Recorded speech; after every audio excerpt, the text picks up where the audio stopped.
On n'a jamais autant parlé du travail que ces derniers mois, et c'est tant mieux. Rôle du bureau, management, autonomie des salariés, équilibre vie privée, vie pro ou encore quête de sens. La crise sanitaire a remis sur la table tous ces sujets avec une intensité inédite. Un débat nécessaire, mais qui soulève aujourd'hui encore plus de questions que de réponses.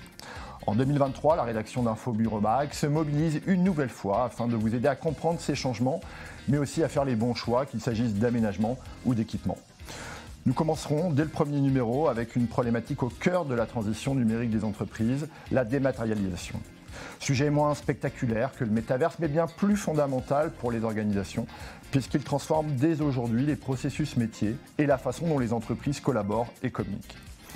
Autre rendez-vous fort cette année, notre dossier consacré à l'audiovisuel. Quels seront les usages de la vidéo en entreprise? Quelles seront les innovations à venir dans le domaine de la visioconférence? Comment les entreprises doivent-elles aborder ce sujet avant de s'équiper? Nous poserons toutes ces questions en avril lors d'un débat qui réunira donneurs d'ordre, fabricants de matériel et intégrateurs. Impossible également cette année d'échapper aux enjeux climatiques et écologiques. Le poste de travail est désormais lui aussi soumis à un devoir d'exemplarité. Dans le numéro de rentrée, nous verrons comment le matériel reconditionné parvient à se faire une place de plus en plus grande dans les entreprises.